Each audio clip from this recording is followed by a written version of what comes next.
tener al doctor Jairo Higuita para dictarnos la conferencia del día de hoy sobre la reforma tributaria. El doctor Higuita, para quienes no lo conocen, él tiene su oficina de abogados, él es abogado de la Universidad Javeriana, es especializado en Derecho Tributario de la misma universidad, ha sido profesor tanto de la Universidad Javeriana como de la AFIT en Derecho Tributario, tiene más de 20 años de experiencia en estas materias. Él fue asesor jurídico de la División de Fiscalización Tributaria de la Administración Especial de Impuestos de Grandes Contribuyentes y prestó sus servicios en una firma de abogados en la División de Impuestos y Servicios Legales, una firma multinacional por más de 15 años. En otras palabras, el doctor Higuita es realmente un experto en estas materias y vamos a tener el gusto en el día de hoy de oírlo para tener un mejor conocimiento sobre qué es lo que el gobierno ha presentado al Congreso de la República. Así que, doctor Higuita, muchas gracias por estar acá y tiene usted el uso de la palabra. Muchas gracias, doctor Alejandro. Muchas gracias de verdad a la agremiación, a la doctora Nancy también por la invitación. Bueno, no, como lo plantea el doctor Alejandro, pues el día de hoy tenemos un tema pues, muy interesante, pues digamos el debate central hoy en el país y pues es obvio porque pues la magnitud del problema que hoy tenemos pues es enorme desde el punto de vista de las finanzas públicas y por eso pues digamos el reto de esta reforma. Solo muy rápidamente pues junto conmigo el día de hoy nos va a acompañar el doctor Andrés Pachón, que es asociado a la oficina, y junto conmigo atendemos a varias compañías del sector como asesores tributarios. Entonces, él también pues, me va a acompañar en esta charla de una hora. Importante, la reforma tributaria pues, tiene muchos ejes, tiene muchos temas. Obviamente, a solicitud, obviamente, de la agremiación pues, fue importante tratar de concentrarnos en tres temas sin perjuicio de que en algún momento, de verdad, sin ningún tipo de problema, pues alguien quiera levantar la mano y si quiere conversar sobre algún tema puntual o alguna pregunta puntual, no hay ningún problema. El objetivo de esto es hacerlo bastante dinámico, aunque tenemos una presentación. Pero reitero, sin perjuicio que podamos repasar la reforma en cualquiera de los ejes que quieran revisar. Hay tres temas que queremos compartir con ustedes el día de hoy. En esencia, el tema del IVA, porque pues definitivamente el tema del IVA afecta a la industria, o sea, tiene un impacto en la industria importante. Segundo, el tema del impuesto de renta, fundamentalmente en sociedades, ahí también va a haber un impacto importante y unos cambios regulatorios, tributarios que pues, pueden impactar al sector. Y un tercer tema fundamental, y es todo lo que tiene que ver con un capítulo completo de impuestos al medio ambiente o impuestos para proteger el medio ambiente, porque hay un cambio sustancial, una propuesta sustancial, un cambio sustancial al impuesto al carbón. Que obviamente pues también afecta sustancialmente a la industria. Entonces digamos que esos van a ser los tres ejes del tema. Yo voy a compartir con ustedes el tema del IVA, el tema del renta y Andrés me va a acompañar presentando el tema del impuesto al carbono, pues vamos a estar los dos, pero él lo va a presentar. Entonces esos son como son los tres ejes, pero reitero, la reforma tiene muchos temas adicionales, si alguno quisiera preguntar o profundizar sobre alguno no hay ningún problema. Aquí el objetivo es tratar de tener una idea de lo que quiere proponer el gobierno. Ahora, con base en este preámbulo, que es importante recordar un poco, digamos, la magnitud del problema que hoy tenemos. Eso no es muy relevante, porque claro, es muy ambicioso el planteamiento que hizo el ministro. Estamos hablando de una reforma que busca recaudar entre 25 y 26 billones de pesos. Solo Disculpe, para... doctor Higuita, hubo algo en las reglas del juego que no especifiqué y es quien tenga alguna pregunta que hacer con su venia, Sí, que levanten la mano y lo van haciendo durante su presentación. sí, ¿Le perfecto. parece? Me parece Perfecto. perfecto. El que tenga preguntas, pues va para... doctor Pachón, bienvenido. El que tenga preguntas, levanta la mano y yo con mucho gusto lo voy dando la palabra. ¿Ok? De Discúlpeme por la acuerdo. interrupción, pero fue No, una no se no preocupe, haber profesor dado esa Alejandro. regla al empezar. Listo. Adelante. No hay ningún problema. Entonces ya voy a compartirles una presentación. Sin embargo, yo creo que recordar un poco la magnitud de lo que estamos viviendo. Uno, la magnitud del problema, y estamos hablando de un país que termina el 2020 con un déficit cercano al 7.5, 7.6% del PIB y un país que este año va a estar por encima del 8% del PIB de déficit fiscal. Eso obviamente pues implica unos retos enormes desde el punto de vista financiero. La magnitud de la reforma, para ponerlo en proporción y, digamos, haciendo un paralelo con las reformas anteriores, las últimas reformas han recaudado o buscan recaudar algo como 7 billones de pesos. Esta reforma busca recaudar 25 a 26 billones de pesos. Entonces, obviamente, estamos hablando de una reforma enorme que tiene realmente tres ejes.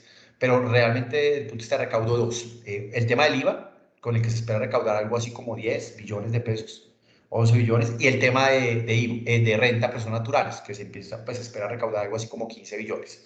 En rentas sociedades no mucho, porque aunque hay unos aumentos en tarifas, finalmente también hay impacto en una serie de beneficios y disminuciones en la tarifa de renta, los primeros 500 millones de renta líquida, que vaya a tener un impacto casi que neutro en el recaudo.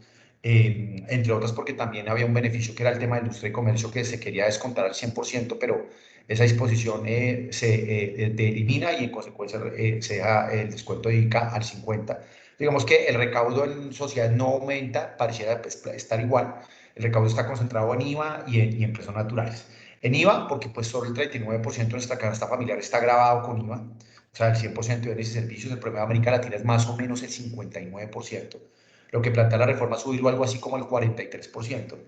Y el tema de personas naturales, pues donde tenemos completamente invertida la estructura de lo que debe ser una determinación del impuesto de renta o capacidad de tributación del impuesto de renta en un país en desarrollo o desarrollado.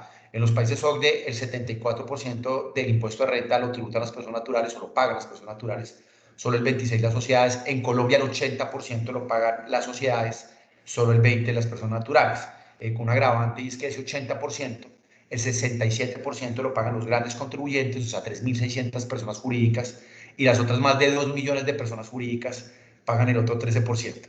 Y ese 20% de las personas naturales, pues estamos hablando de un 4% de la población, algo así como 2 millones de personas, pagan impuesto de renta. Entonces, lo que quiere un poco esta reforma es aumentar de 4, algo así como el 12%, entre el 10 y el 12%, se aumenta el recaudo de 2 millones de personas a más o menos unos 5 o 6 millones de personas que declaren y paguen impuesto de renta.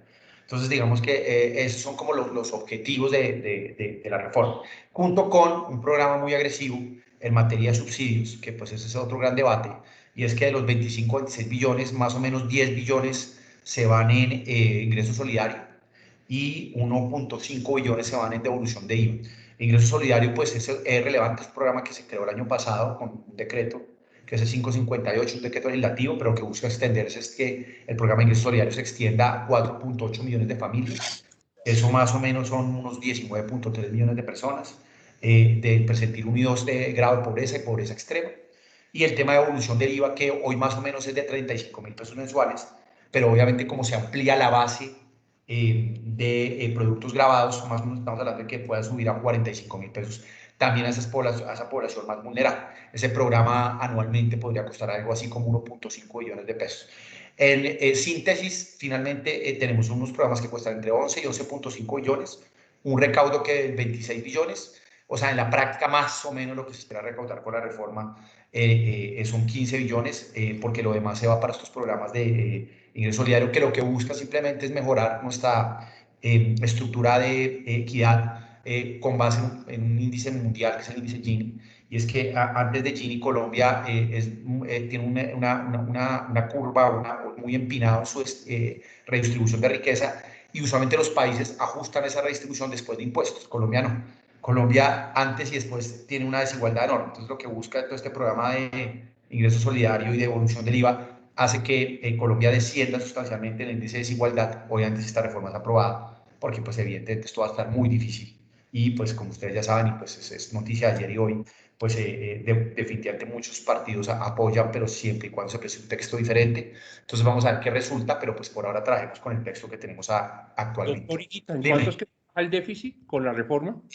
Antes del déficit, o sea, hoy estamos hablando sobre 7.8 en el 2020 y subiríamos algo así como 8.3%. Nuestro PIB está sobre más o menos 1.050, 1.100 billones de pesos. Estamos hablando más o menos de un déficit que al año 2019 estaban 20, 23 billones. Este año vamos a cerrar con más o menos más de 80, 85 billones de déficit fiscal. que es Entonces, más o menos lo que ha costado la esto, pandemia.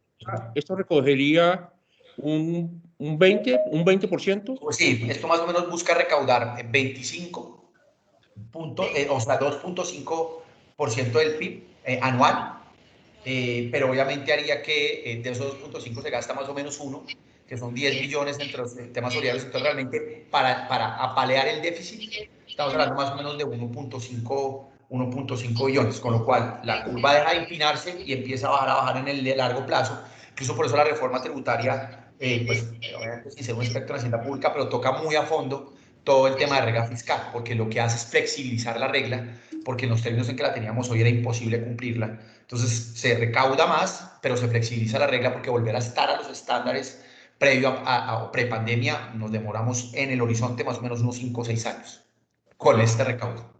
¿De acuerdo? Entonces, ahora sí voy a compartir la pantalla de la presentación que tenemos preparada para ustedes el día de hoy. Si les, Entonces, les parece, apaguemos las cámaras para ver mejor la pantalla, si les parece. Gracias. sí, por favor, sí, sí, sí. ¿Ya están viendo la pantalla? Ya. Sí, señor. Perfecto, perfecto. Entonces, hablemos del primer tema. Uno de los grandes temas es el IVA. El IVA tiene cambios muy importantes para nuestra industria. Recuerden que la discusión ha estado frente a qué pasa con el tema de bienes exentos que están pasando a ser excluidos, como por ejemplo la carne, los huevos, el arroz, y algunos bienes que están siendo excluidos pasan a ser gravados. Lo primero es simplemente reiterar un tema conceptual, y porque el debate, oiga, es que esto es exento y pasa a excluido.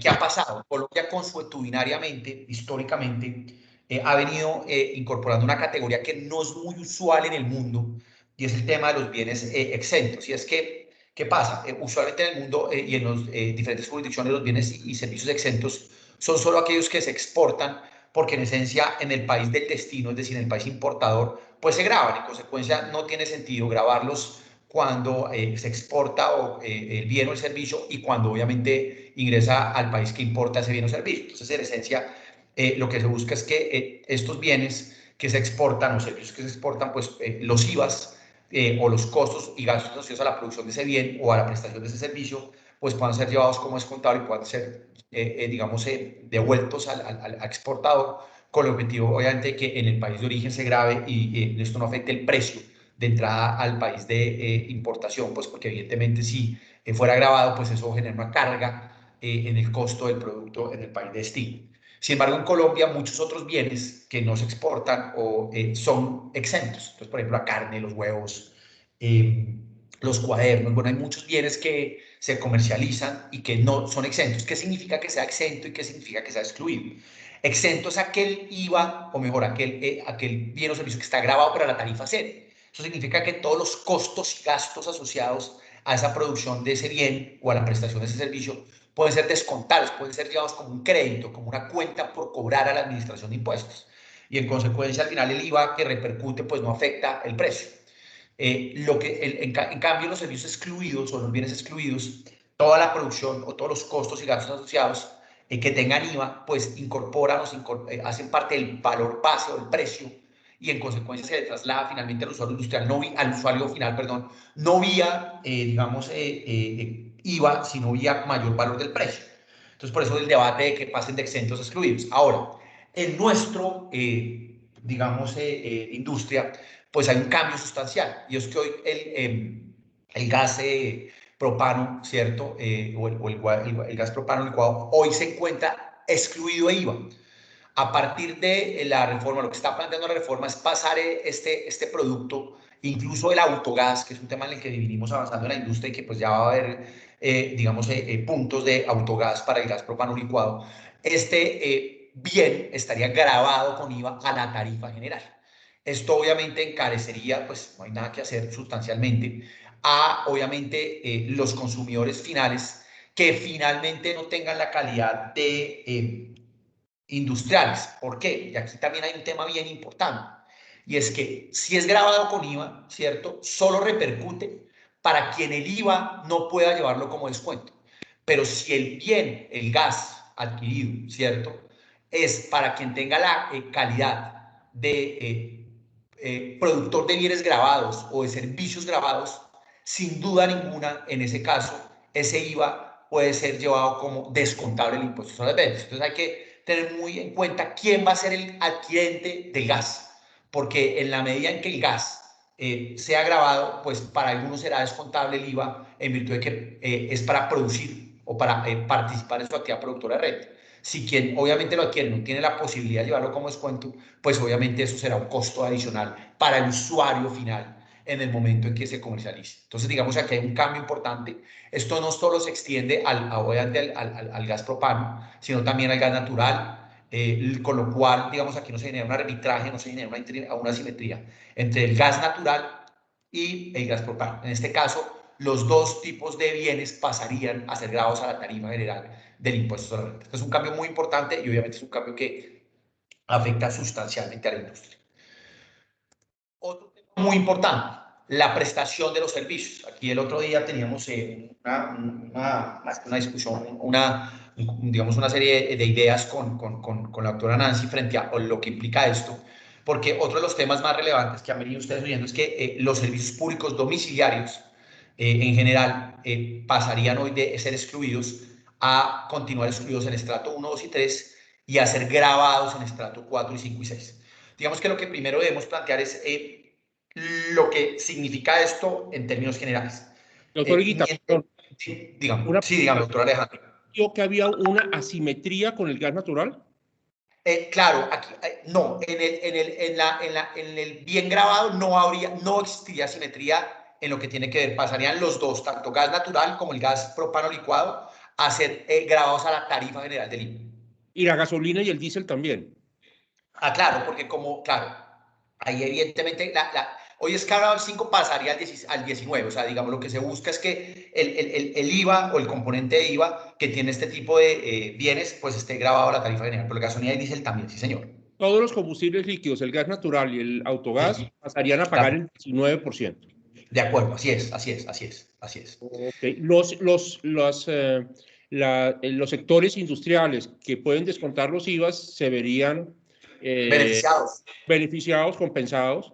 Claro. El usuario común y corriente, persona natural que no puede descontar IVAs, sí se vería perjudicado con el 19% en todos los combustibles del sector automotriz. De acuerdo, porque tendría que incorporar eso como un mayor valor del pago de la tarifa, ¿no? Perfecto, no lo había entendido bien. Disculpa, gracias. No, no se preocupe. Ahora, otro tema fundamental, el tema de los servicios públicos domiciliarios. Hoy digamos que el transporte de gas, los servicios públicos de energía a base de gas, el gas para la prestación de servicio público de gas domiciliario y el servicio de gas domiciliario, ya sea conducido por tubería o distribuido en cilindro, se encuentra excluido del IVA. Entonces, ¿qué pasa? Esta disposición también se busca modificar, se plantea una estructura diferente y es que el transporte de gas se mantiene, pero los servicios públicos de energía a base de gas o conducido por tubería o distribuido por cilindro solo quedarían excluidos en la medida en que se transfieran a usuarios 1, 2 y 3. Aquí, doctor Alejandro, me parece importante de lo que yo estuve estudiando es que en materia de servicios públicos domiciliarios, el servicio de gas natural y el servicio pues, de energía y de acueducto tienen algo que se llama la contribución, que es una contribución que pagan estratos 5 y 6 para hacer un tema de subsidios cruzados con estrato 1, 2 y 3. Entiendo yo que hoy el gas propano licuado en cilindros, como obviamente no es un gas que llegue a punto o directamente a cabo en las casas, no tiene esta contribución del 20%, ¿verdad? Porque no hay cómo determinar la estratificación, ¿verdad? Doctor Alejandro, o doctora Nancy.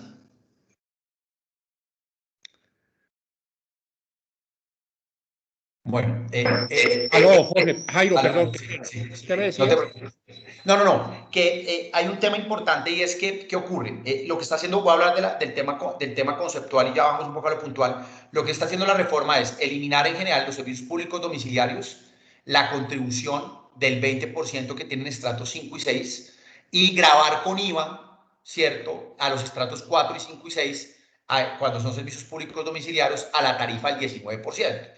Eso trae como consecuencia que en estratos 5 y 6 finalmente no haya impacto en la tarifa porque la contribución la cambian por el IVA. Entonces al final no se va a ver, el que se vería afectado es el 4. De lo que estuve estudiando un poco la ley 142 y 143, veo que este tema de la contribución es solo aplicable a gas natural, a servicio público de energía y a lo que tiene que ver con agua y alcantarillado, pero veo que el gas propano licuado no tiene esta contribución del 20% porque no hay cómo determinar una estratificación del servicio, ¿verdad? Estás creo que en mute. Sí, Jairo, así es. Las tarifas no están atadas a la estratificación. Claro. De hecho, no, digamos, por cilindros no están atadas a un esquema de estratificación. Entonces, para nosotros, primero, desde el punto de vista de la misma estructura de la tarifa del GLP en cilindros, eso jurídicamente no entra, pero adicionalmente en la práctica tampoco funciona, porque ¿cómo hace un comercializador minorista para entregar el cilindro y saber si la persona es estrato 4, 5, 6? Entonces tenemos esos tres problemas, digamos. Uno, que la compensación no existe. Dos, que la tarifa no está atada a estratificación. Y tres, de que en la práctica va a ser muy complicado. Aún para el mismo subsidio que hoy en día se da al consumo, el criterio principal es que la persona esté en el SISBEN y después sí se verifica si es estrato 1 y 2. Pero ni siquiera para eso el criterio principal es estratificación. Entonces yo creo que ahí va a tocar hablar con el Congreso y con los ponentes para que lo tengan presente y excluyan al GLP porque los estratos 5 y 6 no van a recibir la compensación que hoy en día tienen al eliminarse, valga la redundancia, la compensación para 5 y 6 para los subsidios cruzados. Sí, no, y ahí está, digamos, el centro del debate, y lo hablábamos con Nancy el otro día, y es definitivamente hay que ser muy contundentes tanto con el gobierno como con los congresistas, porque comparto contigo, desde el punto de vista incluso siendo muy pragmáticos, el tema de hablar de servicio de gas, digamos, domiciliario a través de cilindros en estrato 1, 2 y 3, pues no está bien planteado, porque como bien lo planteas en los minoristas, finalmente el gas propano se comercializa no a través obviamente del lugar de destino, sino simplemente en la calle, con lo cual obviamente entrar a determinar quién es estrato 1, 2 y 3 pues no se hace viable. Y fuera de eso el sistema o la estructura de subsidios, especialmente lo que tiene que ver con el desmonte de las contribuciones para el tema de subsidios cruzados y en consecuencia los nuevos programas de ingreso solidario, pues no importa tanto el estrato socioeconómico donde se encuentre uno, porque al final ahí también hay una serie de asimetrías y es que alguien en estrato 1 y 2 o 3 puede tener capacidad contributiva. Aquí el punto es no tanto en qué estrato se encuentra, sino si tiene capacidad o no y en consecuencia si le llegan subsidios o no. Entonces yo creo que sí sería muy importante, y este es uno de los temas más relevantes, precisarle al gobierno que el tema del servicio de gas domiciliario funciona, obviamente para Estados Unidos, pero en el concepto de gas natural, y lo que tiene que relevancia frente a lo que es servicio de gas, del gas a través de cilindros, que es el nuestro, pues definitivamente tiene que continuar excluido, porque obviamente su estructura tarifaria y en consecuencia también su estructura, digamos, de económica, de estratificación, pues no es procedente, y creo que ahí están tratando de englobar, digamos, bienes y servicios que no tienen la misma naturaleza. Y este tema es bien relevante porque hoy como está quedando la disposición, nos tocaría, o como gremio tendríamos casi que el imposible de tener que entrar a determinar quién es estrato 1, 2 y 3 para entonces no grabarlo con IVA y quién es estrato 4, 5 y 6 para grabarlo con IVA, cuando, reitero, es casi que imposible determinar ese tipo de prueba, porque, pues, reitero, la comercialización en muchas ocasiones se hace en la calle. Eso creo que es el gran debate y por eso era importante hacer esta precisión. No sé si hasta aquí hay alguna pregunta, porque en esencia, estos son, digamos, las dos grandes disposiciones que afectan en lo que tiene que ver con IVA a la industria. Perfecto. Aquí hay un tema que voy a tocar más adelante que tiene que ver con IVA, que es muy relevante, y es el tema de la devolución de IVA en bienes de capital. Sí, por favor, sí. Ay, perdón, Martín Moragas, amigo. No entendí. Los estratos 1, 2, 3, 4, 5 y 6 van a estar grabados con IVA. No, solo 1, 2 y 3 estarían excluidos, 4, 5 y 6 estarían grabados con IVA. Pero en la práctica es muy complejo eso. Claro. Usted lo acaba de decir, doctor Martín. Eso no es viable. En nuestro negocio eso no es viable.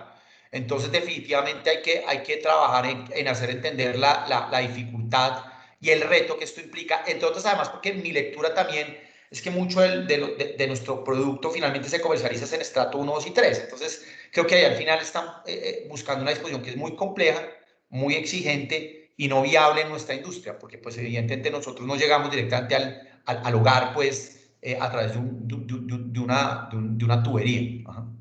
Pero así es, así es. Muchas Jairo, gracias. el señor Dilso Vergel tiene una pregunta. Adelante, Dilso. Claro, por favor. Buenos días a todos. No, es un poco como complementando lo anterior y es el modelo de negocio que pues, incluso está regulatorio. Nosotros llegamos al usuario final en gran mayoría y muchas veces no directamente, sino a través de figuras como los expendios y especialmente los puntos de venta.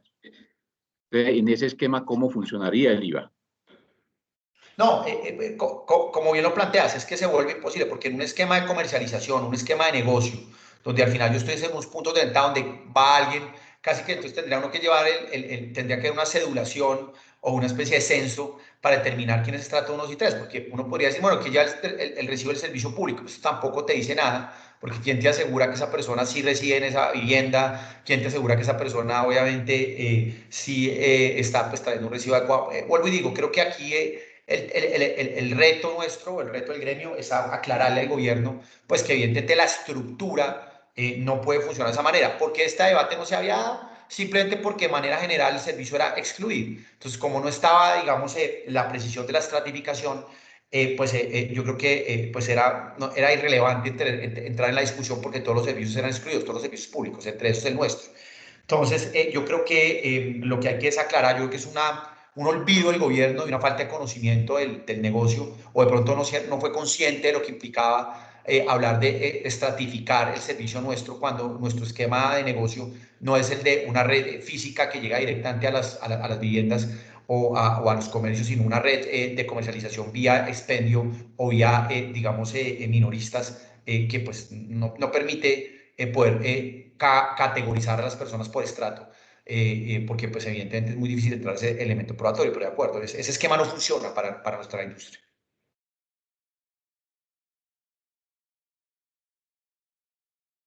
Bueno, frente al tema del impuesto de renta, pues hay cambios muy importantes también. Digamos que en esencia, ustedes saben que hoy la tarifa general del impuesto de renta en Colombia es del 31%. A partir del próximo año era el 30%. Lo que hace esta reforma es, o sugerir, primero, que los primeros 500 millones de renta líquida es un concepto tributario, es decir, ingresos menos costos menos deducciones, sean grabados a una tarifa del 24%. Eso, digamos, más o menos, en palabras del ministro, es empresas que tengan unos ingresos de 10.000 millones que usualmente pueden tener una rentabilidad del 5% y esa rentabilidad del 5% pues, puede ser más o menos 500 millones. Esto, digamos, no importa la naturaleza de la entidad o de la empresa, simplemente los primeros 500 millones de pesos estarían grabados a la tarifa del 24% y a partir de ahí estarían grabados a la tarifa del 30%. Esto pareciera, digamos, muy interesante, pero digamos que lo que hacen con la mano lo borran con el codo, porque digamos que dicen 24 y 30, pero generan una sobretasa que debe ser anticipada en un 100% para el año 2022 y 2023, en el 24% al 27%, o sea, 3 puntos adicionales, y en el 30% al 33%. Entonces, en la práctica, hoy lo que se busca es, a partir de 2022, tener una tarifa por los primeros 500 millones de pesos de renta líquida de un 27% de tarifa de renta. Y por el tramo siguiente, es decir, a partir de 500 millones de pesos, una tarifa del 33%. Entonces, creo que ahí también, digamos que el mensaje del gobierno no es el más adecuado, creo que sí tiene un fin evidentemente recaudatorio y es, si yo quiero realmente estimular a las compañías, estimular a las empresas, pues deje 24 y 30, pero no incluya sobretasas y además con un anticipo del 100%. Sobre, reitero, tarifas que al final pues, no nos hacen competitivos, porque a esto hay que complementarlo con la tarifa de dividendos, que actualmente en Colombia está en el 10%, a partir de 11 millones de pesos al año, ahora aumentaría a 15% a partir de 30 millones de pesos al año. En la práctica, digamos que entonces tendríamos una tarifa combinada para el 2022 de 27,33 más 15%.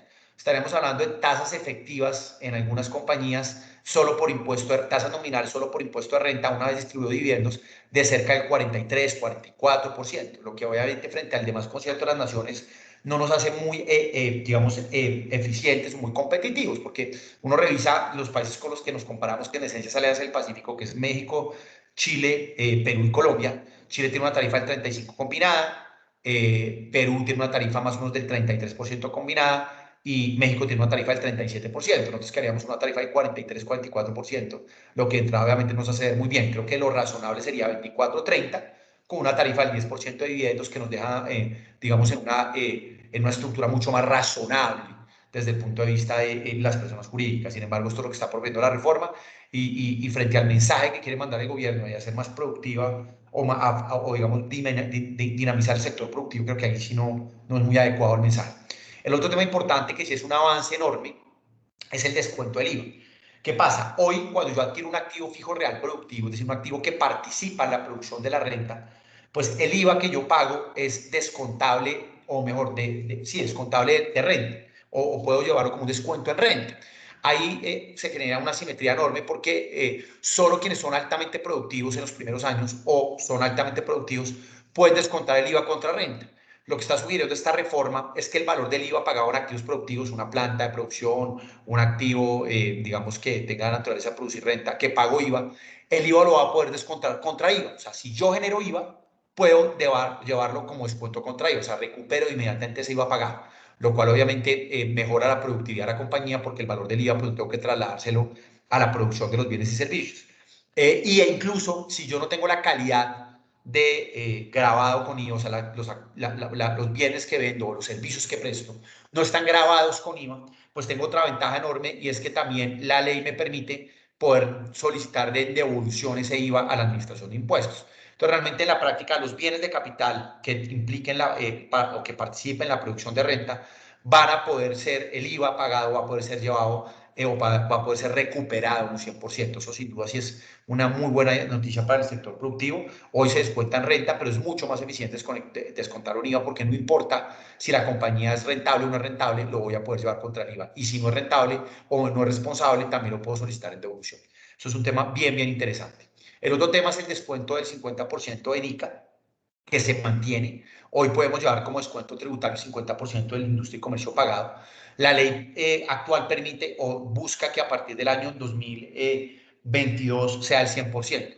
Esa posibilidad se elimina. Entonces, digamos que aquí el tema pues a los empresarios es, oigan, era muy positivo poder llevar el 100% a partir del próximo año, pero por lo menos no aumenta la base vía un menor descuento. Se mantiene el descuento del 50%, se elimina la posibilidad que a partir del 2022 lo pueda llevar como descuento al 100%, pero se le manda un mensaje a los, digamos, empresarios de, oiga, mantenemos lo que ya tienen y obviamente por lo menos no se degrada o no se, digamos, incorpora una mayor distorsión a la base gravable, sino que se permite poder restar del impuesto de industria y comercio ese 50%, del impuesto de renta el 50%. Un tema que sí es muy relevante, especialmente para... Perdón, sí, doctor señor. La doctora Nancy Niño tiene una pregunta. Claro que sí.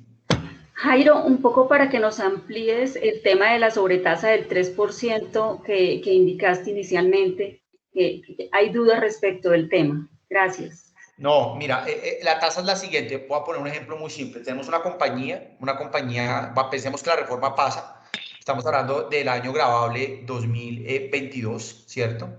Y en el año gravable 2022, la compañía, producto de la determinación de su impuesto de renta, tiene una base gravable, voy a poner un ejemplo, de 1.000 millones de pesos.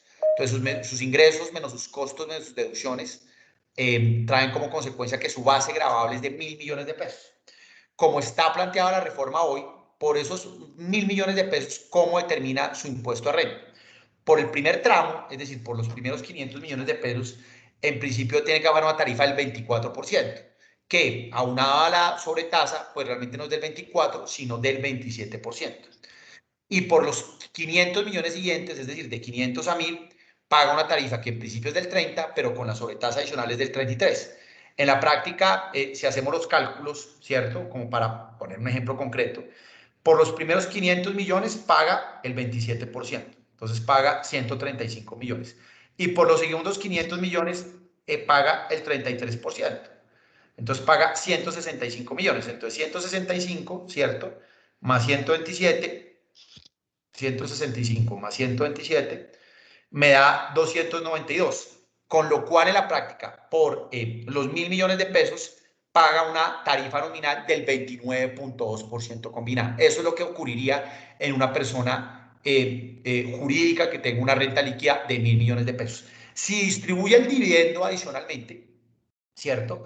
Pues restado los 292 sobre los 1.000 millones, pues tiene que pagar un 15% adicional a partir de los 30 millones de pesos por encima frente al tema de dividendos. Pero tenemos que en la práctica, frente a un ejemplo muy concreto, una persona jurídica que tenga una renta líquida de 1.000 millones tiene una tarifa nominal del 29.2%. Obviamente, en la medida en que el bracket entre los 500 millones y adelante sea más alto, es decir, no 1.000, sino 2.000, 3.000, 10.000, pues tiende a que la tarifa nominal sea mucho más alta, porque solo los primeros 500 millones de pesos se encuentran grabados a la tarifa del 27%. Entonces, digamos, en la práctica es esa tarifa combinada que obviamente pues determina mi tarifa nominal. No sé si con ese ejemplo fui mucho más gráfico, mucho más concreto. Sí, perfecto, Jairo, entendido. El señor Camilo Versuaibel tiene una pregunta. Por favor. Muchas gracias, buenos días. La pregunta es sobre la misma tasa. Vos hablaste de un 3% anticipado, 100% anticipado. Ese 100% anticipado, ¿cómo se entiende? ¿Cómo se entiende? No, muy simple. Digamos que recuerden que en la declaración de renta, ¿qué va a pasar? En la declaración de renta del 2021, ¿cierto? Porque este año, importante, es un tema algo constitucional, pero hay un artículo que es el 338 de la Constitución que señala que en impuestos de periodo las disposiciones solo aplican al año grabable siguiente. En consecuencia, toda esta modificación en renta aplicaría a partir del año grabable 2022. ¿Cuándo yo presento la declaración del año 2022? Yo la presento en el año grabable 2023. Entonces, este impacto que acabo de señalar o este ejemplo en una sociedad que tenga una renta líquida de 1.000 millones le aplicaría en el año grabable que 2023 vía la presentación de la declaración de renta. Con esta disposición lo que se está diciendo es que en la declaración de renta del 2021, que es así presento cuando, en el 2022, pero que el 2021 no tiene por qué afectar el 2022, porque el 2021 la renta del 2021 con las reglas actuales, con las disposiciones actuales del 2021. Pero con el anticipo esto implicaría que en el 2021 yo pago mi tarifa de renta normal, que del 2021 es el 31%, pero fuera de eso tengo que anticipar con base en el impuesto o la renta líquida y el impuesto del año 2021, 3 puntos adicionales de anticipo para el año 2022. En la práctica, de una vez yo estaría pagando esos 3 puntos adicionales con la renta del año grabable 2021 que presento en el 2022. Lo que buscan es un recaudo anticipado del impuesto que voy a pagar en el 2022. Obviamente eso te afecta sustancialmente el flujo de caja de la compañía porque está de una vez recaudando anticipadamente, como hace una renta estimada, que es la del 21, lo que pueda ocurrir en el 22. No sé si sea claro. Sí, señor, pero eso no perjudicaría muchísimo el tema de impuestos porque la renta del 2021 no es la misma que va a ser en el 2022. O sea, que los 3 puntos con los que yo calculo el anticipo probablemente y muy generalmente no van a ser los mismos 3 puntos cuando ya tenga la renta del año siguiente, cuando sepa realmente cuánto es. Eso va a generar un superávit o un déficit inmenso a esos 3 puntos que va a ser imposible de manejar. Claro, pues aquí es evidente que lo que hay es un afán de caja. Aquí lo que están haciendo es anticipar caja y obviamente comparto contigo, como la base de determinación de ese anticipo es sobre una ficción. ¿Por qué una ficción? Porque no tengo ni idea qué va a pasar en el 22. Como bien dices tú, puede ser una renta líquida más alta porque la rentabilidad fue mayor o incluso puede ser una pérdida porque me fue muy mal. Entonces, ¿qué pasa? Obviamente, dependiendo de esa realidad, en la renta del 22, yo meter ese anticipo pues puede dar un saldo a favor o puede ser parte del impuesto a pagar. Pero comparto, aquí simplemente lo que se busca es estructurar un recaudo anticipado de la caja. Esto ya viene ocurriendo mucho, lo que pasa es que no es de nuestro sector, pero en el sector financiero se creó también una sobretasa adicional de 3 puntos. Hoy, digamos, sector financiero, la tarifa del año 2020 no es la tarifa del 32%, sino el 32 más 3, o sea, el 32 del 35. Entonces, digamos que en esencia el sector financiero también quedó una disposición igual, anticipan ese impuesto. Entonces, en la práctica es una cosa que constitucionalmente viene haciendo el gobierno, en esencia, para recaudar, o sea, en esencia, para recibir caja anticipada. Que eso puede tener consecuencias después de saldos a favor, bueno, lo miramos después, pero un poco el mensaje es, oye, yo necesito caja rápida, que es ahorita lo que vamos a ver con el tema de ingreso solidario, que es exactamente lo mismo. Anticipar caja para el año 2021 y de la medida posible 2022. Porque en renta yo no puedo aplicar la disposición sino hasta el 23 con el recaudo del 22, pero la forma de hacerlo es vía anticipos. Eso es lo que se está planteando. ¿Es claro? Gracias. No, con mucho gusto. Ahora, algo muy similar, el tema del programa de ingreso solidario. el año pasado también, producto del estado de excepción o la medida económica, de las medidas económicas de excepción en virtud de la Constitución, pues ustedes saben que se emitieron diferentes decretos legislativos. Uno de ellos fue algo que se llamaba el ingreso solidario. Esto lo que está haciendo es extrapolar el concepto de ingreso solidario, porque eso fue declarado inexequible por la Corte Constitucional, y lo extrapola al concepto de ingreso solidario, no solo para empleados públicos, que era lo que estaba planteado el año pasado, sino a todo tipo de empleados. Entonces, lo que está planteando es que cualquier persona natural que obtenga mensualmente más de 10 millones de pesos por dividendos, por rendimientos financieros, por arrendamientos, por rentas de trabajo, no importa la naturaleza de la renta, tiene que pagar un 10% aparte de su determinación de retención de la fuente a título de ingreso solidario como un anticipo. ¿Qué significa como un anticipo? Esto está planteado entre julio de este año y diciembre si pasa. Entonces, si yo gano 10 millones de pesos. Salgamos de algo. Vamos a apagar este micrófono que van a contar ustedes. Hay un micrófono prendido. Jairo, se te apagó el micrófono. No sé por qué. ¿Ya me oyen? Sí, señor. Ah, perfecto. Entonces, el tema de ingreso solidario, ¿qué es? Que si yo tengo un ingreso superior a 10 millones en el año, a partir de julio tengo que contribuir con un 10% del valor de mi renta. Entonces, me explico. Si yo me gano 30 millones de pesos mensuales, 3 millones de pesos debo girarle al gobierno vía retención a fuente a título de anticipo de renta. Aparte de la retención a la fuente por renta. Entonces también se vuelve un anticipo. ¿Por qué? Porque la ley permite que ese aporte de ingreso solidario que hago entre julio de este año y diciembre lo pueda descontar contra el impuesto de renta que obtengo en el año 2021 y que obtengo en el año 2022. La única cortapisa es que ese, digamos, anticipo de ingreso solidario solo lo puedo en el año 2021 descontar en un 50%. Así mi impuesto me permita más, pero no puedo descontar más de un 50%. Y el restante 50%... Eso no es hacerle un atajo a la disposición de que los impuestos rigen para el siguiente periodo gravable. Exactamente igual, exactamente igual. Lo que están haciendo es recaudar anticipadamente, porque claro, como cualquier modificación en renta solo aplica el 2022, lo que están haciendo para poder recaudar es plantearlo como un anticipo del 2021 para el 2022 y impuesto del 2021. Incluso tiene bastantes vicios de inconstitucionalidad porque pareciera es como tratar de elevar la tasa efectiva del 2021 porque limita la posibilidad del descuento de lo que se recauda en el 2021. Sin embargo, ¿qué pasa? Como esto es una disposición que entraría a aplicar en julio, porque lo que quiere el gobierno es que antes de terminar esta legislatura se apruebe la reforma, es decir, antes del 20 de junio, pues obviamente esto aplicaría en julio. Mientras esto lo demandan en la Corte, pues obviamente ya el recaudo se ha perfeccionado. Entonces, en esencia, comparto contigo, esto lo que busca es un tema recaudatorio y obviamente apalear o matizar necesidades de caja urgentes que tenemos desde este año grabable de 2021. Pero obviamente aquí hay un impacto enorme en los naturales con ingresos importantes, porque aparte pues de que está el descuento, fuera de eso tienen su impuesto de renta o su retención a fuente por impuesto de renta en los mismos términos en que vienen, digamos, operando hoy en día. Entonces, obviamente aquí hay una afectación sustancial. Y el otro tema final era lo que les decía del aumento de dividendos. Me reitero, hay otros temas importantes, impuesto al patrimonio, normalización tributaria. Si alguien me quiere preguntar sobre eso, no hay problema, no lo traje aquí, pero pues también afecta algunos temas en materia de ganancias ocasionales en actos jurídicos entre vivos a título gratuito, también hay unos cambios importantes, pero lo otro relevante, pues yo creo que para cualquier compañía es el tema de dividendos que pasaría del 10 al 15, que esto aunado a los aumentos de las tarifas con las sobretasas, pues reitero, no nos deja muy bien parqueados en la región y creo que ahí sí no hay un mensaje consecuente, un poco con lo que hemos venido hablando de hacer más eficiente el tema en las compañías. No pasa.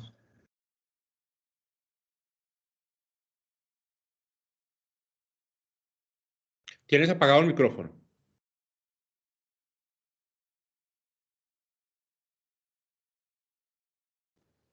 Ya, es que no sé por qué no me... Ya, pero ya nuevamente está pasando.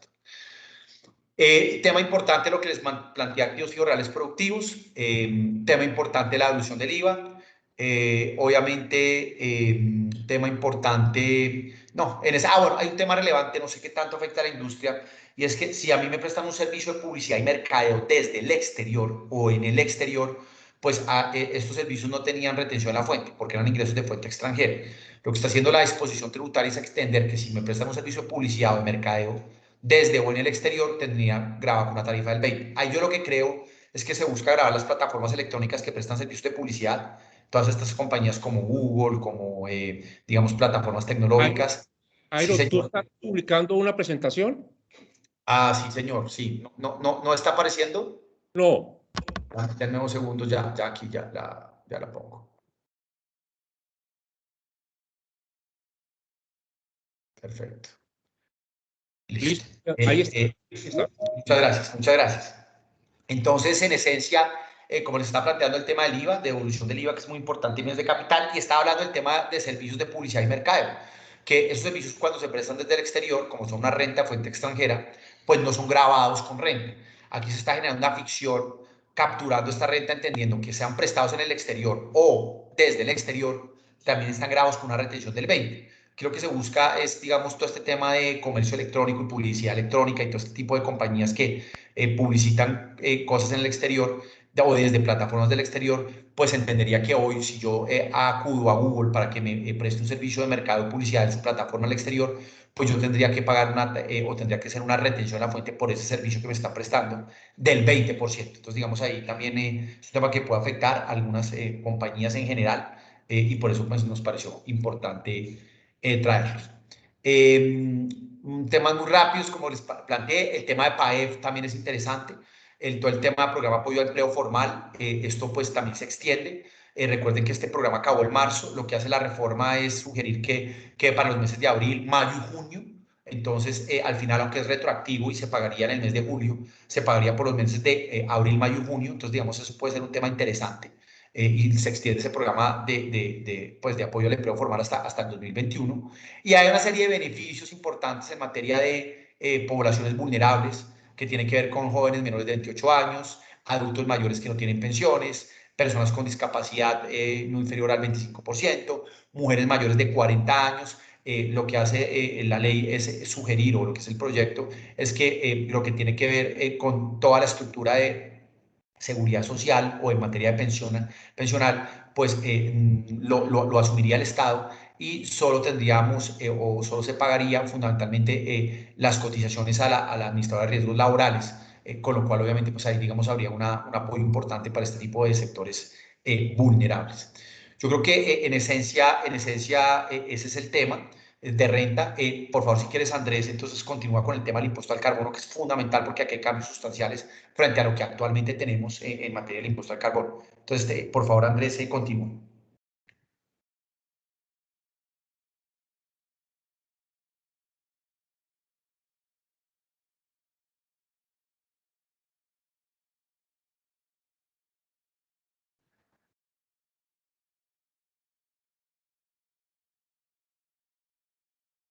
Perdón, ¿ya están viendo la pantalla mía? Sí, señor. Listo. Aquí, en impuesto al carbono, perfecto. Listo. Pues nada, buenos días para todos nuevamente y muchas gracias por el espacio a Gasnova y al equipo que nos permite dar esta pequeña charla. Básicamente lo que quiero hacer en este tema del impuesto al carbono es un poco repasar esto que tenemos acá en este primer slide, son los elementos que ya existían del impuesto al carbono y que se mantienen con el proyecto de reforma tributaria. A continuación vamos a mirar un poco qué es lo que cambia y los cambios sustanciales que se presentan en este impuesto. Entonces, pues el hecho generador, pues básicamente es la venta dentro del territorio nacional o el consumo de combustibles fósiles, ¿cierto? Este es un impuesto que tiene una causación, digamos que en una sola etapa de la producción y comercialización. Básicamente, este impuesto se genera por regla general en los derivados del petróleo, como es el caso del GLP, en cabeza de los productores. Entonces, en la primera venta que haga el productor, se entiende causado el impuesto, ¿cierto? Y es el productor el responsable del recaudo del impuesto y de pagárselo a la autoridad tributaria.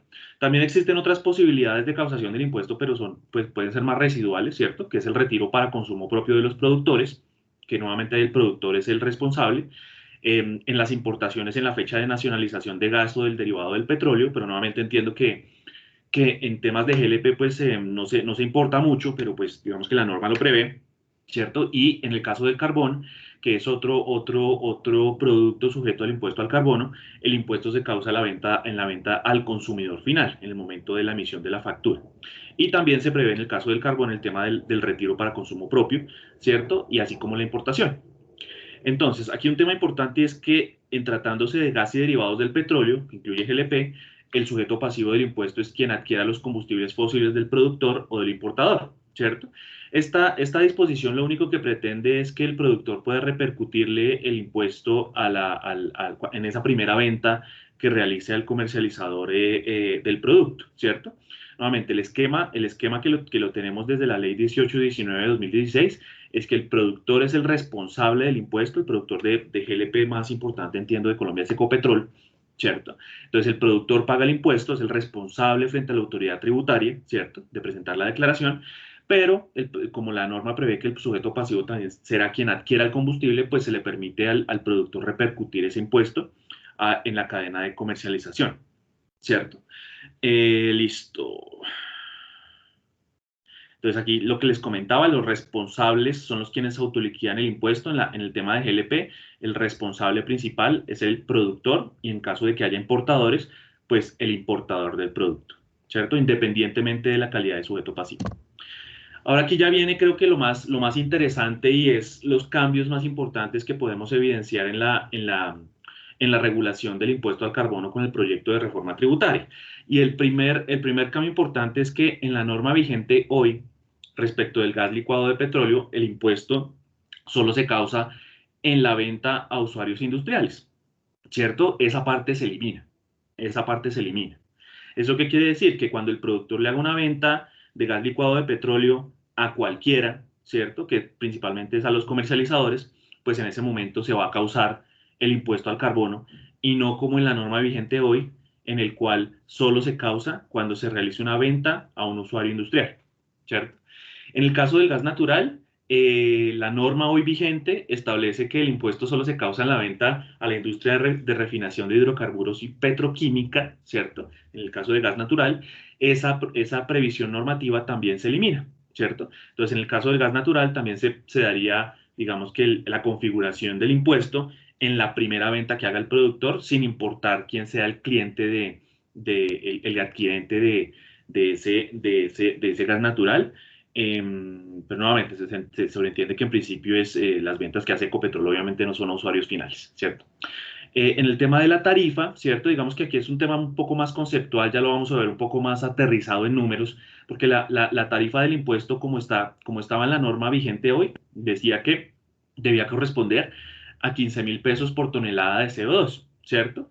Y en la reforma dice, es una tarifa de 17.660 pesos por tonelada de CO2, ¿cierto?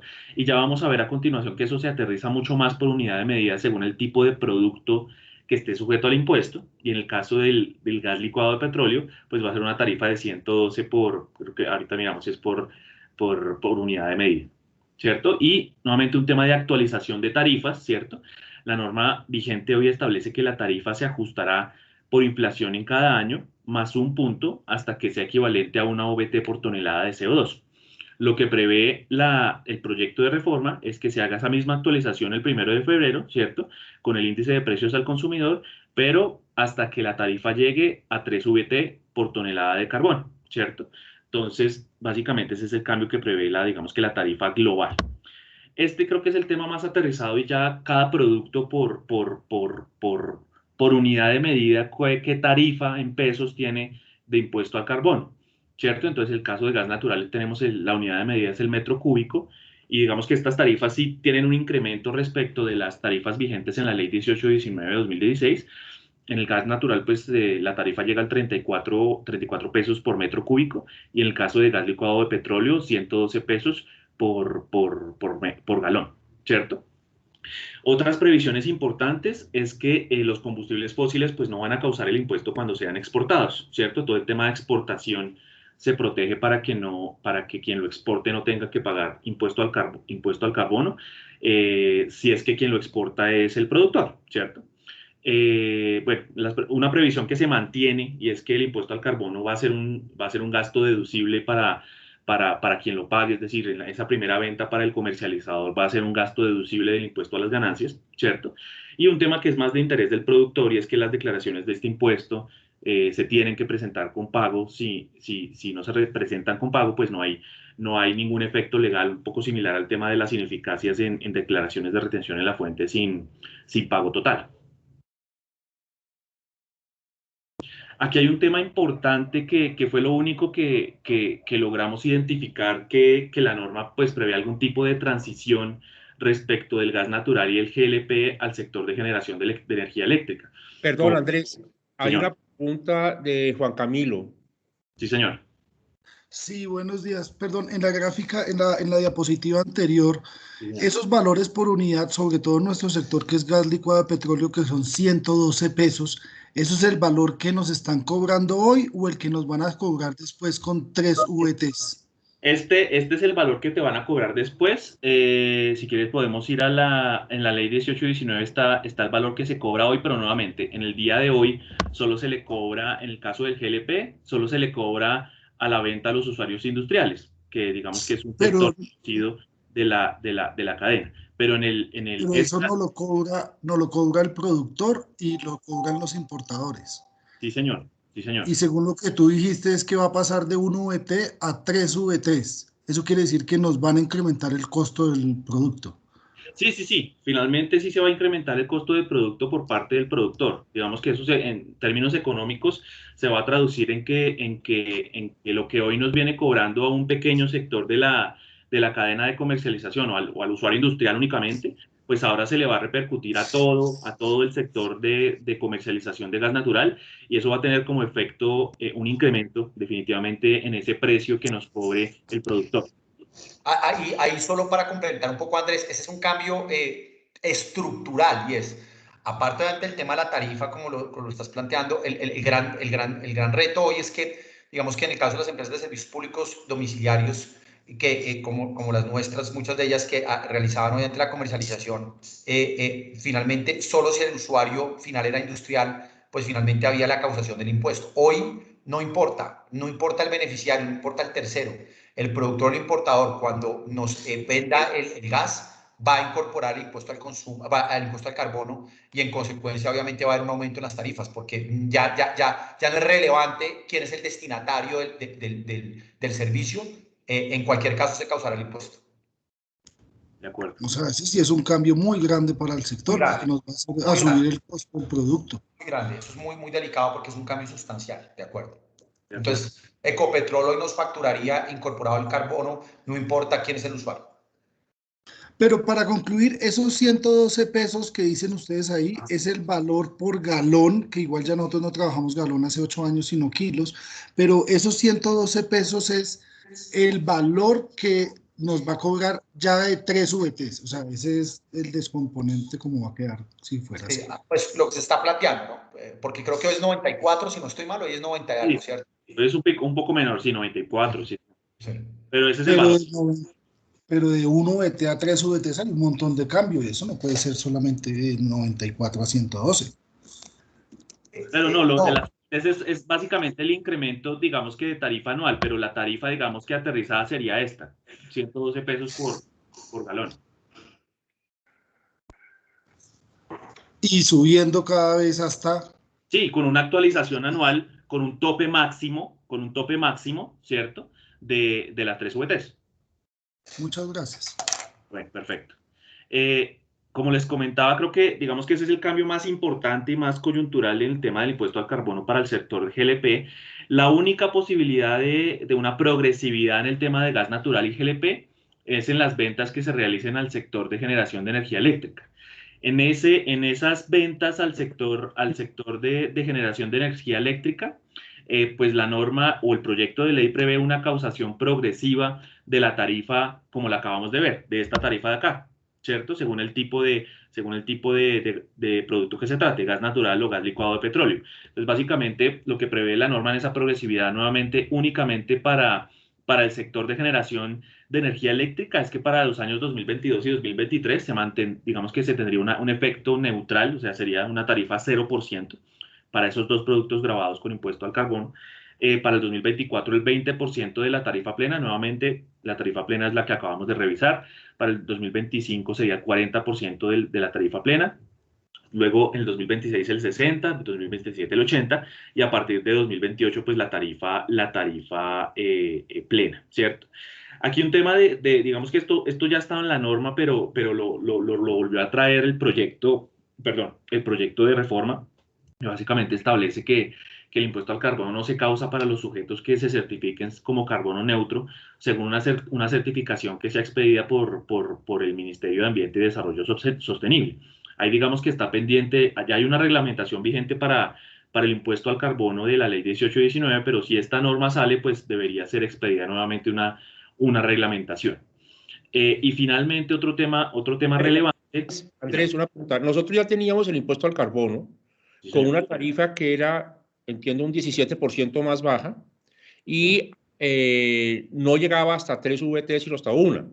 Correcto. Digamos, los cambios para nosotros son el incremento en el 17% y la posibilidad de que llegue a 3 VTs, porque es que cuando veo la progresividad frente al sector de generación eléctrica, daría la impresión de que nosotros no estábamos cubiertos, o es que el sector de energía eléctrica no estaba cubierto. No, esto es algo nuevo, nuevamente. En la norma actual, tú solo tenías un impuesto al carbono cuando tuvieras un usuario industrial. En cualquier otro evento, pues el productor no nos tenía que facturar, no nos tenía que subir el costo del producto por el impuesto al carbono. Y no al sector eléctrico. Y el sector eléctrico no le afectaba. Claro. Es que muy importante solo para complementar. Claro, antes lo que teníamos realmente era una desgravación de carbono. Era muy excepcional la causación del impuesto, porque como lo planteaba Andrés, en nuestro sector solo estaba asociado a los casos en los cuales quien se beneficiara con el servicio fuera un usuario industrial. O sea, la regla general era no causación del impuesto al carbono. Esto es todo lo contrario, es regla general, todo está grabado con impuesto al carbono, o sea, la comercialización del GLP está grabado siempre con impuesto al carbono. Y solo excepcionalmente tiene este régimen de transición cuando el gas es utilizado para la generación de energía. Punto. Correcto. Tenemos un par de preguntas de Luis Felipe Ocampo primero y después de Francisco Cuellar. Adelante, Luis Felipe. Buenos días, pues muchas gracias por la presentación, está muy buena. Yo solo quiero redondear dos temas que me parecen sustanciales para el sector. El primero, pues del carbono, porque creo que el cambio que están mencionando de pasar de usuario industrial a cobrarse en general el impuesto a carbono, pues es muy delicado, nos aumentaría el precio directamente con Ecopetrol. Nosotros cada vez que le compramos el GLP a Ecopetrol, pues firmamos un documento donde le aseguramos a Ecopetrol que ese GLP se va a usar para servicio público y no para uso industrial, y es donde Ecopetrol se cubre para no cobrarnos el impuesto. Digamos que con este cambio ya el impuesto se generaría y no solo es el aumento en la tarifa, sino digamos del hecho generador que pues es mucho más delicado. Yo también me tomo el atrevimiento de volver un poco a la primera diapositiva sobre el tema del IVA del GLP en el tema de autogás, porque creo que va a ser un tema de la exclusión que se elimina, porque pues ahí aterrizando el tema, esa eliminación nos va a pegar directamente en el tema de auto GLP, y entonces pues toca hacer el análisis, y eso que quería aterrizarlo con Jairo y con Andrés, de la comparación con los otros combustibles, especialmente el diésel, la gasolina y el gas natural. Si esos también quedan fuera de la exclusión, que entiendo que el gas natural sí, por lo que vi directamente en la presentación, pero el diésel y la gasolina, y entonces todos estaríamos en la misma situación de un IVA del 19%, que ese IVA no sería solo en la cadena, sino entendería que también sería para el usuario final. Ahí también quisiera aclarar ese punto. De acuerdo. Al final, de acuerdo. O sea, el IVA, digamos, tiene una estructura especial. Lo único es que, obviamente, cuando uno consume como usuario final el producto, el gasolina, uno no lo ve, pero dentro del costo del combustible ya está incorporada, porque eso tiene una estructura especial, digamos, de base, porque pues la gasolina tiene muchos otros impuestos, pero en esencia sí, digamos, todos los combustibles que habían grabados a la tarifa del 19, no importa si es gas natural, gas propano licuado o diésel o gasolina, Y dos, obviamente el usuario final de inmediato vería afectadas las tarifas en el valor del IVA en un 19%, sin duda. Perfecto, pero no, o sea, entiendo que de la cadena le quedaría cargado el producto con ese IVA, pero no se le cobraría un IVA a él en la venta del combustible. No se ve en la venta, es muy similar a como al carbón, como es en el productor, o sea, cuando te venden el combustible está incorporado ese valor, pero no es un IVA, valor agregado que se va dando en la cadena varias veces, sino que solo se causa en un solo momento, es de naturaleza monofásica, muy similar al carbón. Perfecto, listo, me queda clarísimo, muchas gracias. Francisco y después Joana. Disculpen, lo que sucede es que en el impuesto al carbono el hecho generador constituye dos cosas. Una era que tenía que ser para venta de uso industrial y la otra que tenía que haber sido para combustión. Si se utiliza para materia prima, no tiene impuesto al carbono, pero si se utiliza para combustión, sí tiene. ¿Hay algo cambia en ese hecho generador? Sí, vuelvo y reitero, cambia sustancialmente es porque ya todo es grabado, o sea, no importa el usuario, no importa el destinatario, excepto en la generación de energía. Pero hoy cuando Ecopetrol me vaya a vender el gas propano licuado, me va a causar, salvo que yo logre probar que es para utilización para la generación de energía eléctrica, lo demás que ha grabado con carbón. Sí, nuevamente. Esa es la regla general. Más delicado. Hoy veíamos de un esquema de donde no sé, casi nunca lo causamos en esas ventas que nos hace Ecopetrol. Si esto pasa como está previsto, y nuevamente esto es un tema que habrá que dar la discusión en el Congreso y vía gremios, pues discutir el tema y demás. Si esto pasa, pues ya pasaríamos a un esquema donde se graba todas las ventas que nos haga el productor, salvo estas puntuales destinadas al sector de energía eléctrica que tendrían esta progresividad que acabamos de ver. Buenos. Dale, sí, por favor. Gracias, Jairo. Buenos días. Una pregunta. Las exclusiones del IVA, cuando te estabas refiriendo al tema del transporte de gas, te referiste puntualmente a lo que son propanoductos o sistemas de transporte en infraestructura, como lo contempla la ley 142. Quería preguntarte si el transporte terrestre, que es el que frecuentemente nosotros utilizamos casi en un 80% para el transporte de nuestro producto, también quedaría excluido de ese IVA en la cadena. Sí, ese continúa excluido. El transporte en general terrestre, o sea, en general queda también excluido ahí. O sea, no hay un cambio frente al servicio. Queda dentro de las exclusiones del 476 del estatuto. Gracias. Perfecto. Okay.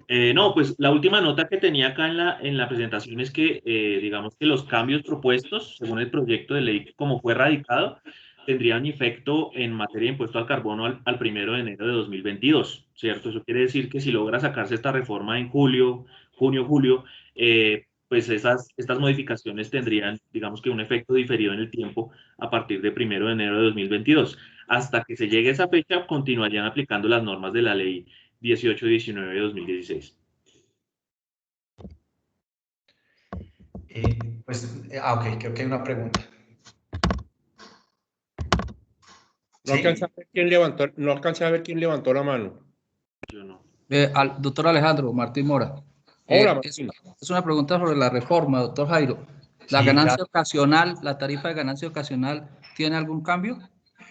No, tiene un cambio en la base. La tarifa sigue siendo el 10%, pero se cambia la base gravable en lo que tiene que ver con actos jurídicos, actos jurídicos a título gratuito, entre vivos y a título de herencia. Digamos que entre la estructura de las ganancias ocasionales, que recuerden es un impuesto complementario al de renta, se establece también, o que no es muy usual en el mundo, pero en Colombia sí, está también todo el tema del impuesto a las sucesiones.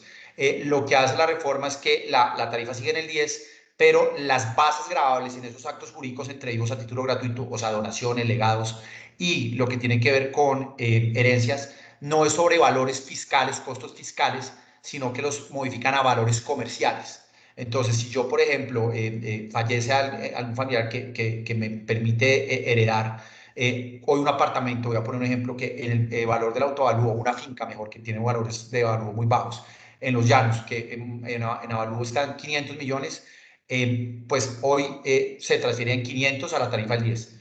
Con la reforma no es a 500, sino que si el valor comercial de esa finca es de 10.000, entonces el valor al que me transfieren es a 10.000 millones y no a 500 millones. Entonces hay un aumento sustancial en las bases porque, reitero, hoy se manejan esos costos fiscales que tienden a ser mucho más bajos que los valores comerciales. Perfecto, muchas gracias. Pues no, en esencia, doctor Alejandro, esta es pues los temas que queremos plantear. Tratamos de ser lo más cumplidos dentro de la hora que nos dieron. Y pues no, reiterarles pues al gremio que cuenta con nuestra firma en lo que consideren. Y pues nada, espero que esto les haya gustado, que han pues, podido tener alguna idea adicional de lo que seguramente ya han venido estudiando. Y pues no, quedamos pues muy abiertos a cualquier cosa que consideren, y si quieren en cualquier otro momento pues buscamos otros espacios y este proyecto cambia mucho para seguir debatiendo alrededor de todas estas disposiciones. Muchas gracias. Doctor Higuita, doctor Pachón, realmente muchas gracias. Fue No, una explicación muy clara, muy buena, muy completa. Yo creo que represento a todos los presentes al decirles que muchas gracias de verdad. Realmente estuvo muy buena la charla. Y sí, vamos a contar con ustedes, eso sí, denlo por descontado. Muy amables y bueno, y muchas gracias a todos los asistentes. Yo dejé esta cosa apagada. Bueno, muchas gracias a todos los asistentes. Espero que hayan disfrutado tanto como yo la charla. Y bueno, nos veremos en la próxima ocasión. Doctor Higuita, doctor Pachón, muchas gracias. No, mil gracias. Que tengan un muy buen día. Que estén bien. Chao. Sí, un abrazo. Que estén bien. Gracias. Muchas gracias. Sí,